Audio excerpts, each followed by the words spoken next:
1039번째 책 소개입니다. 책에서 일부 내용을 발췌하여 소개드립니다. 책 제목, 일할 사람이 사라진다. 저자, 이철희. 판일, 2024년 5월 22일. 상상 빌더 한 줄 요약. 새로 쓰는 대한민국 인구와 노동의 미래를 알자. 책 소개. 서울대 국가미래전략원 인구클러스터장 이철혜 교수의 노동위기 대한민국 생존 전략. 모두가 대한민국 인구의 미래가 정해졌다고 말한다. 이미 저출생 국면에 접어든 지 오래되었고 인구는 줄어들 수밖에 없으며 어쩌면 대한민국은 소멸할지도 모른다고. 서울대 국가미래전략원 인구클러스터장이자 국내 대표 인구경제학자인 이철혜 교수는 일할 사람이 사라진다에서 대한민국의 미래, 특히 인구와 노동시장의 미래는 아직 정해지지 않았다고 조심스레 반박한다. 정확히 말하면 장기적 저출생으로 생산연령 인구가 줄어들긴 하겠지만 그 미래가 실제 어떤 모습으로 흘러갈지는 현재의 우리가 어떻게 준비하고 행동하느냐에 따라 달라질 것이라고 깊이 있게 분석한 뒤 냉철하면서도 현실적인 조언을 내놓는다. 젊은 노동자의 빈자리를 나이든 노동자가 메운다면, 여성과 중장년층의 노동 참여를 좀 더 활성화한다면, 외국 인력을 최대한 잘 활용한다면, 효과적인 대응책을 찾아 현실에 적용할 수만 있다면 대한민국의 미래는 어둡지 않게 새로 쓸 수 있을 것이다. 인구 감소에 따라 일할 사람이 점점 사라지고 있는 대한민국 그 생존 전략과 앞으로 나아갈 길을 밀도 높게 담아낸 이 책을 통해 인구위기 문제를 조금 다른 각도에서 바라보고 발전적으로 고민해 보길 바란다. 저자 소개. 지은이, 이철희. 대학 교수. 시카고대 경제학과에서 수학했고 동대학 인구경제학연구소 연구원, 뉴욕 주립대 빙엄턴 경제학과 조교수를 거쳐 1998년부터 서울대 경제학부 교수로 재직하고 있다. 20년간 학부와 대학원에서 인구와 경제 과목을 강의하며 연구소와 대학에서 활약하는 많은 인구경제 연구자를 양성했다.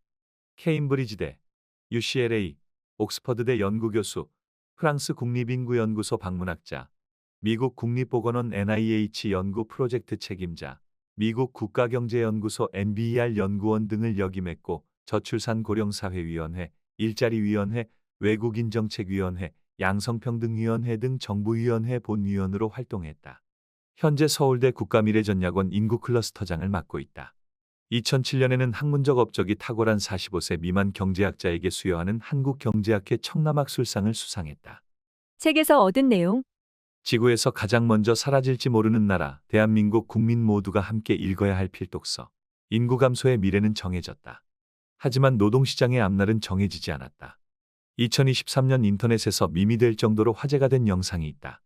바로 2022년 기준 한국의 합계 출산율이 0.78이라는 이야기를 들은 미국 캘리포니아대 조앤 윌리엄스 명예교수가 머리카락을 움켜쥐며 대한민국 완전히 망했네요 와라고 말하는 장면이다. 이는 국가적 재앙 수준의 저출생과 고령화로 대한민국 인구가 줄어들다 못해 소멸하리라는 우울하고 비극적인 전망에 한층 불을 지폈다.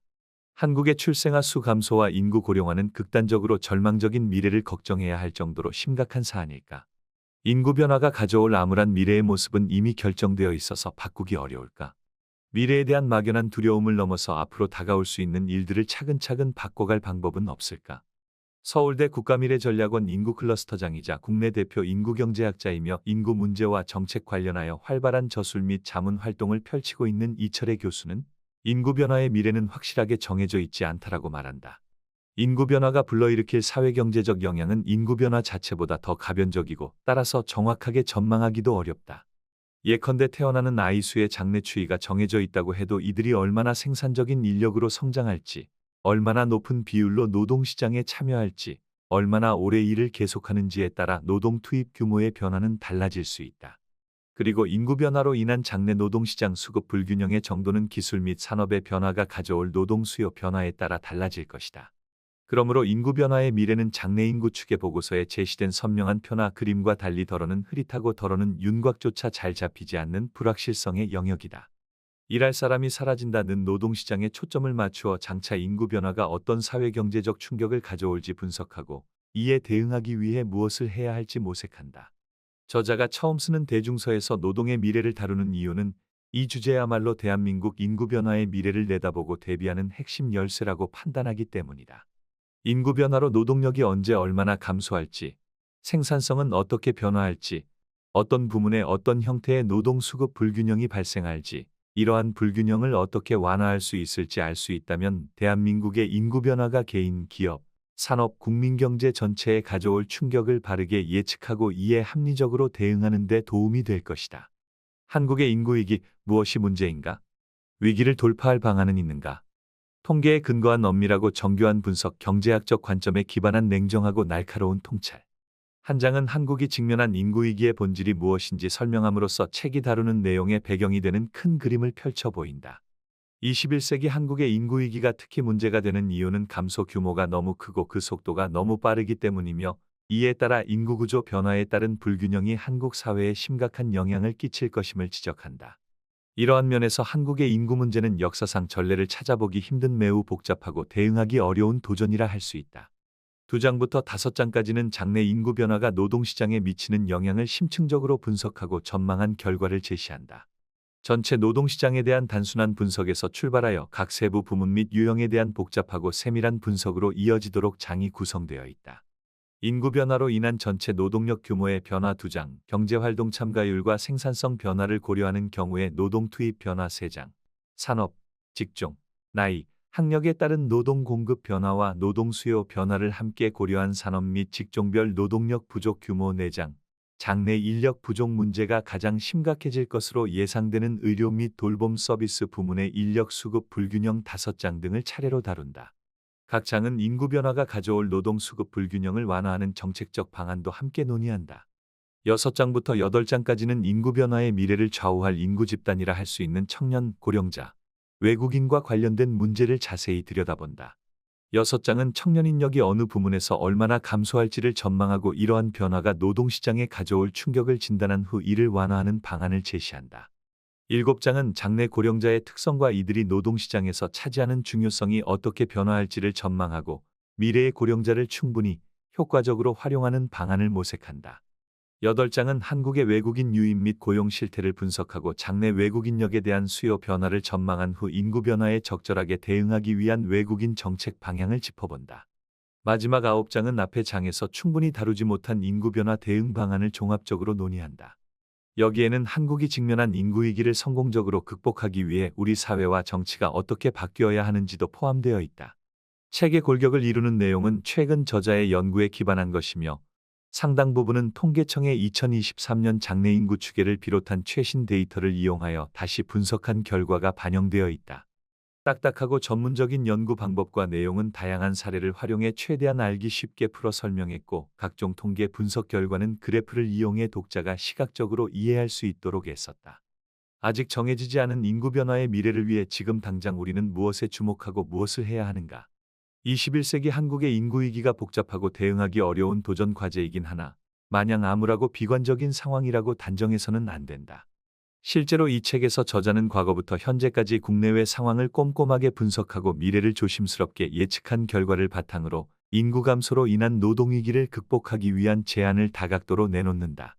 한국의 경우 현재 15에서 64세 인구의 약 3분의 2가 경제활동에 참여하고 있는데 이는 OECD 평균보다 낮은 수준이다.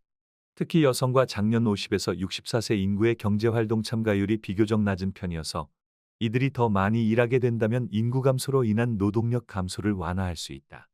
여성과 장년 인구의 경제활동 참가율은 장기적인 증가 추이를 나타내고 있으며 현재의 여러 가지 정책적 노력에 힘입어 앞으로 더 높아질 가능성이 있다.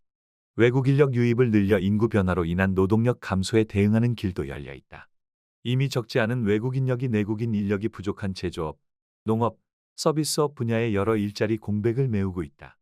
코로나19 대유행으로 급감했던 외국 인력의 유입은 팬데믹 종식과 함께 다시 빠르게 증가하고 있으며 2023년 기준 외국인 취업자 수는 100만 명에 육박했다. 인구 문제 대응 방안의 하나로 외국 인력 도입을 적극적으로 늘리는 정책이 추진되고 있으므로 한국의 외국인 취업자는 앞으로 더 늘어날 것으로 전망된다. 노동인구 규모 감소를 인적자본의 질 개선으로 만회하는 것도 가능해졌다. 노동 생산성이 2배로 높아지면 노동력이 절반으로 줄어도 실질적인 노동 투입 규모를 유지할 수 있다. 교육 혁신을 통해 새로운 세대를 더 창의적이고 생산적인 인재로 키울 수 있다면 젊은 노동 인구가 급감하면서 발생할 수 있는 문제들을 어느 정도 완화할 수 있을 것이다. 또한 평생에 걸친 건강관리와 교육 훈련을 통해 점차 늘어나는 고령 인구의 건강을 개선하고 생산성을 높인다면 인구 고령화로 인한 노동 투입의 양적 질적 감소를 어느 정도 막을 수 있다. 새로운 기술과 장비를 도입하여 노동력을 대체하거나 노동 생산성을 높이는 방안도 적극적으로 추진할 만한 선택지이다. 실제로 이미 많은 분야의 자동화, 로봇, 인공지능 기술이 도입되어 생산 현장에서 사람을 대체하고 있다. 한편, 새로운 기술은 사람의 신체적인 힘과 인지 능력을 보완하여 노동 생산성을 높이는 역할도 할 수 있다. 이와 같은 새로운 기술의 개발과 도입은 인구 변화로 인해 노동력 부족 문제가 심각해질수록 더 활발해질 것으로 예상된다. 저출생 완화 정책도 인구 변화 대응 정책도 둘 다 포기해선 안 된다. 우리는 지금 단거리 달리기가 아니라 마라톤을 뛰고 있음을 명심하라. 인구 변화는 금융위기, 안보위기, 감염병 위기처럼 장차 국가를 위협할 수 있는 중차대한 문제이다. 하지만 인구 변화의 속도가 상대적으로 느리고 다수의 국민에게 당장 절실한 나의 문제로 와닿기가 어려우며 그 영향에 대한 인식과 태도가 사람마다 다른 데다 다양한 분야와 정부 기관의 업무 영역에 걸쳐 있어 더욱 해결하기 어렵고 심각해질 수 있는 이슈이기도 하다. 현재 한국 정부와 사회가 주목하고 있는 방향은 저출생 저출산 완화 정책에 초점이 맞춰져 있으며 그 정도가 과도하여 인구 변화 대응 정책에는 상대적으로 관심이 낮은 편이다. 매년 추락하는 합계 출산율을 대문짝만 한 빨간 글씨로 강조하며 저출생 이후의 한국 사회를 걱정하고 두려워하는 목소리는 여기저기에서 시끄럽게 들리지만 이미 인구 감소 국면에 접어든 현실에 어떻게 차분하고 적절하게 대응할지 분석하고 통찰하는 목소리는 상대적으로 드물다.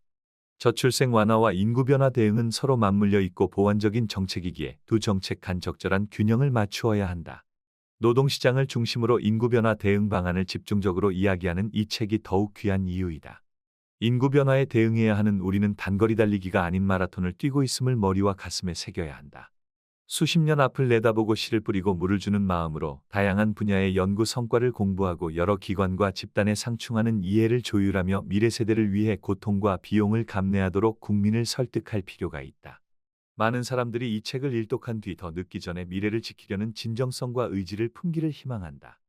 향후 60년 이내에 인구가 3,500만 명으로 감소할 수 있다는 장래 인구 전망에서 더 우려되는 부분은 3,500만이라는 규모보다 60년 이내라는 기간이 나타내는 속도이다. 한국의 인구가 향후 200년 혹은 100년에 걸쳐서 점진적으로 3,500만 명으로 감소할 것으로 예상된다면 뉴욕타임스 칼럼니스트도 아마 위기라는 표현을 쓰지 않았을 것이다. 점진적이고 느린 변화에 대응하거나 적응하는 일은 비교적 쉬우며 비용도 적게 들기 때문이다. 출생아 수 감소에 따라 병역 자원이 부족해지는 문제도 이러한 인구 변화가 서서히 나타난다면 좀 더 수월하게 대응할 수 있다. 예컨대 현재 국방부는 첨단 기술을 도입하여 군 병력을 줄이는 방안을 모색하고 있는데 장비와 기술로 인력을 대체하고 이에 적응하는 데는 오랜 시간이 소요된다. 인구 감소에 의한 시장 수요의 변화도 점진적으로 진행된다면 기업은 비교적 적은 비용을 들이면서 이에 대응할 수 있을 것이다. 그러나 빠른 속도로 인구가 감소하면 특정한 인구 규모에 맞추어진 한 국가의 여러 시스템에 심각한 불균형이 발생하고 이로 말미암아 막대한 비용이 발생할 수 있다. 이처럼 특정한 최적 인구가 존재하지 않고 3,500만이라는 인구 규모 자체에 큰 문제가 없다고 해도 지금의 청소년 세대가 노인이 될 무렵까지 인구의 3분의 1이 감소한다는 것은 작지 않은 충격으로 다가올 수 있다. 젊은 세대는 자신들이 알고 기대하고 이에 맞추어 준비한 것과는 전혀 다른 세상을 맞닥뜨릴 것이기 때문이다. 이미 얻은 경험과 지식은 더 이상 현실과 맞지 않는 낡은 것이 될 것이다. 빠르게 달라지는 상식과 규범에 적응하는 일이 더욱 어려워질 것이다. 기업과 정부도 기존의 제도나 관행이 달라진 세상과 어긋나면서 이를 고치는데 엄청난 비용을 들이게 될 것이다. 노동력 확보는 19세기 초 미국 산업화에서만 중요했던 것은 아니다. 1970년대의 어린 시절을 보낸 필자는 자원이 부족한 한국에서 경제발전에 가장 중요한 원동력이 풍부하고 우수한 노동력이라는 이야기를 무척이나 자주 들었다. 로봇과 AI의 도입이 늘고 있는 21세기에도 여전히 노동은 생산 과정에서 중요한 요소로 남아있다. 기업이 생산시설이나 연구개발 기지를 설립할 국가 혹은 지역을 선정할 때 사업에 적합한 노동인력의 존재는 가장 중요하게 고려하는 사항 가운데 하나이다. 노동력의 중요성을 생각할 때 가파른 인구 변화가 우리 사회와 경제에 가져올 충격과 관련하여 가장 빈번하게 거론되는 걱정거리가 노동인구 감소라는 사실은 그리 놀랍지 않다. 이러한 우려의 가장 주된 근거는 15에서 64세 생산연령 인구가 급격하게 감소하리라는 전망이다. 2023년 장래 인구 추계에 따르면 현재 3,674만 명인 한국의 생산연령 인구가 2072년까지 1,658만 명으로 줄어드는 것으로 전망된다. 50년 사이에 생산 연령 인구가 현재의 45% 수준으로 축소된다는 예측은 상당히 충격적이다. 이러한 변화에 대응하기 위해 정년을 연장하고 대량 이민을 수용하는 등 비상한 대응책이 필요하다는 주장이 제기되는 배경이다.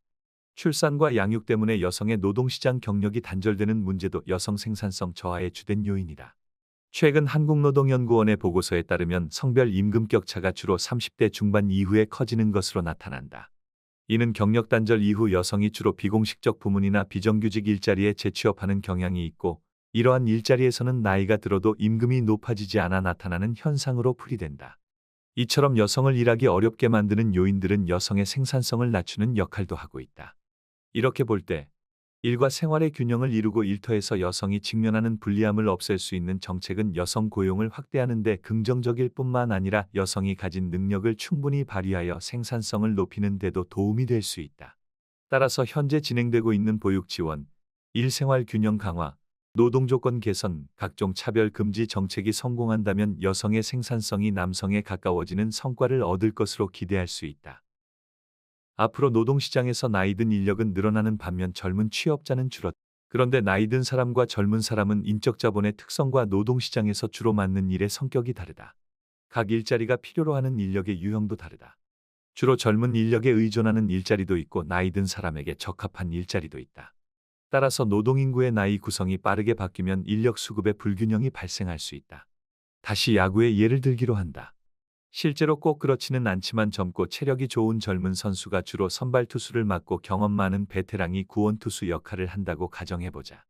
갑작스럽게 젊은 선수들이 줄고 나이든 선수들이 은퇴를 늦춘다면 선발 투수 시장에는 선수 부족이, 구원 투수 시장에는 선수 과잉이 발생할 것이다. 일반 노동 시장도 마찬가지이다. 보건업, 음식점 및 주점업, 기타 전문 과학 및 기술 서비스업, 스포츠 및 오락 관련 서비스업 같은 업종은 20대와 30대 초반의 젊은 노동인력이 집중되는 경향을 보인다. 반면 농림업, 광업, 부동산업, 운송업 같은 업종에는 젊은 노동인력이 상대적으로 적다.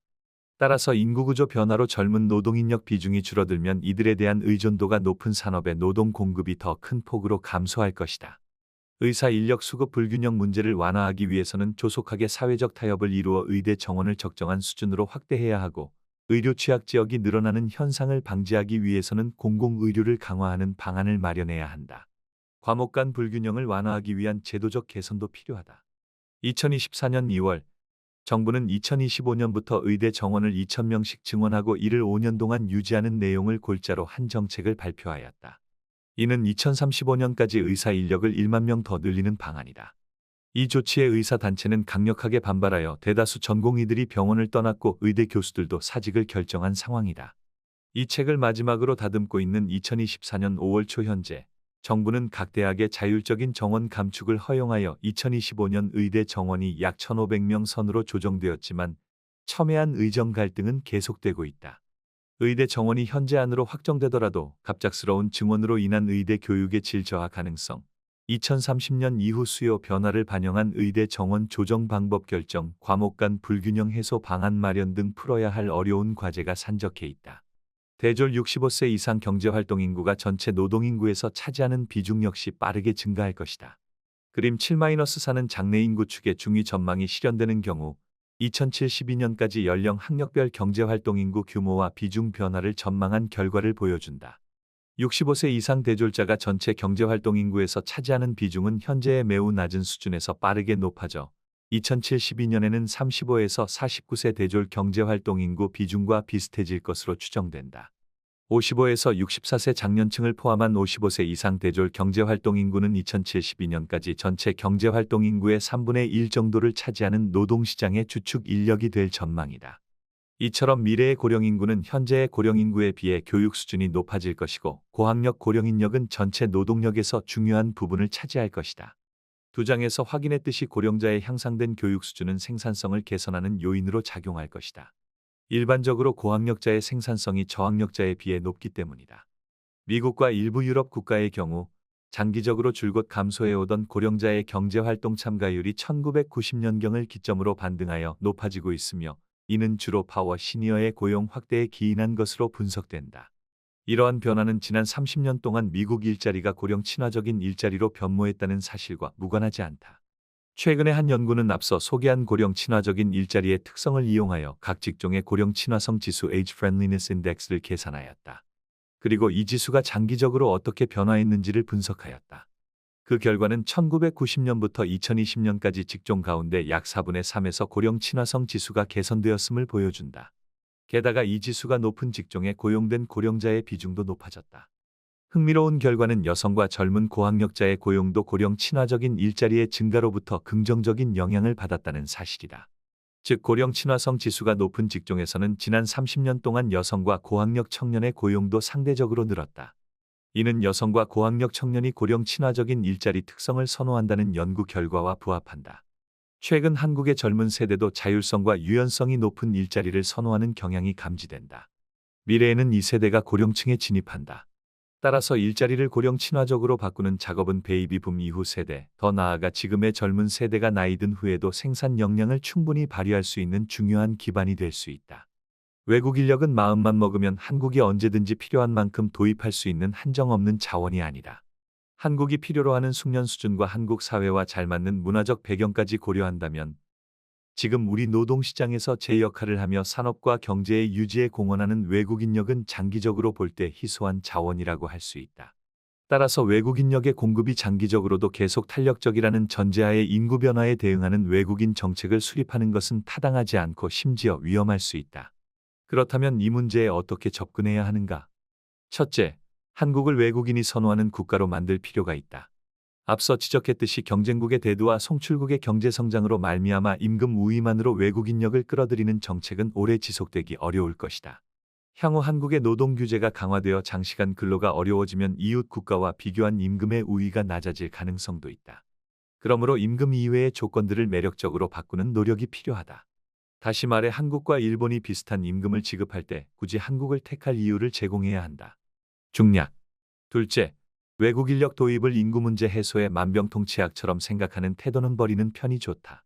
외국 인력 도입을 적절히 확대하면 인구 변화가 한국 사회에 가져올 여러 충격을 완화하는 데 분명 큰 도움이 될 것이다. 그렇지만 현실적으로 인구 변화가 초래할 한국 사회 문제들을 외국 인력 도입으로 모두 해결하기는 어렵다. 더욱이 바로 앞에서 강조했듯이 외국 인력 유입이 지속 가능한 인구 문제 해결책이 될 수 있을지도 불확실하다. 지금까지 상상빌더였습니다. 감사합니다.